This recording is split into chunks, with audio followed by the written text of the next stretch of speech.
superhero team-up movie we've been waiting on for decades, after somebody already perfected the formula. Let's review right quick.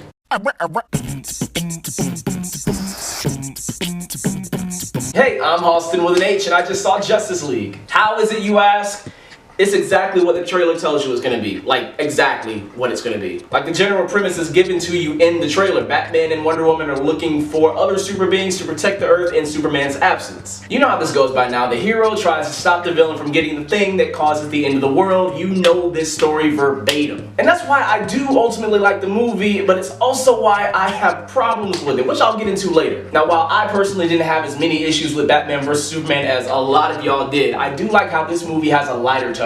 I will say this movie is a lot more focused than Batman vs. Superman, but I think that's because Warner Brothers heard everybody's complaints and decided to simplify the hell out of this movie. Which is fine for a fun comic book movie the entire family can enjoy, but it's simplified, I'm just saying. Also, it clocks in at about 2 hours, which is really short for a movie like this, but funny enough, it didn't seem like it was short. It seemed like just the right length of time. And for the most part, I feel like the characters got the right amount of screen time. They gave us more of what we liked from their other movies and less of what we didn't like. I still stand by Ben Affleck giving us one of the best Batman portrayals we've ever had. I don't care what y'all say. He's a lot less broody than he was in Batman vs. Superman, and it does a good job of letting you know Batman is the tactician of the Justice League. That is his thing. The same thing goes for Wonder Woman. They basically give us more of what we liked about her movie, and this time they really show what she can do with those damn gauntlets. She is dope in this movie. And I really like the dynamic between her and Bruce Wayne. The movie does a good job of showing them as the seasoned vets of the team. As for the newbies, they're awesome too. Ezra Miller is definitely the best part as the Flash, or Scene Swiper Barry as I call him. I'm not exaggerating when I say Scene Swiper Barry basically takes all of the attention in just about every scene that he's in. Granted, he's not the same Barry Allen from the TV show. He's more of a socially awkward, nerdy version of Barry Allen, which doesn't bother me, honestly. I really do like the scenes when he's in the Speed Force doing his thing, and it's different from what we're used to seeing, but again, it doesn't bother me. I was really surprised with the amount of character development they gave Cyborg, though. I like that. I don't know if it was Ray Fisher's acting or his delivery, but Cyborg stood out more than I thought he would. And now I want to know more about him, so good on the writing and the acting of the character, guys. Even though the CGI on him in a few scenes was a little yeesh, but I'll get into that later. I don't know how else to say it. To put it simply, Jason Momoa as Aquaman was entertaining as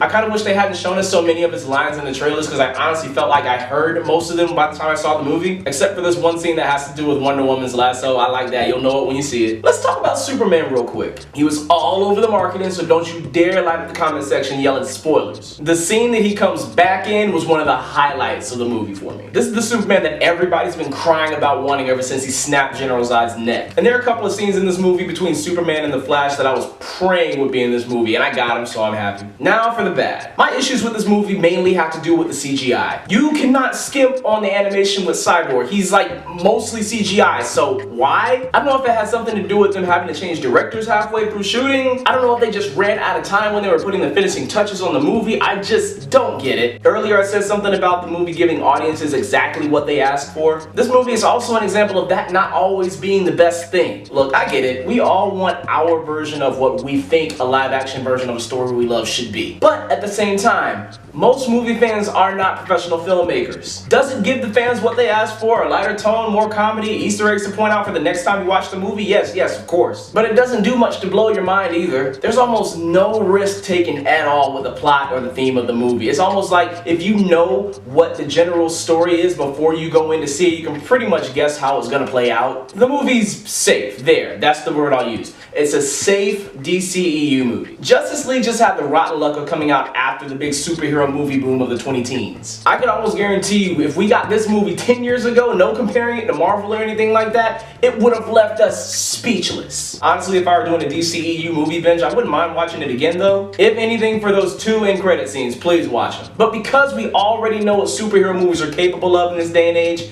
Justice League falls a little bit short for me, and for that, it's just straight. But please leave your thoughts in the comment box. Like what you saw, leave me a thumbs up, share, and subscribe. And until next time, later on.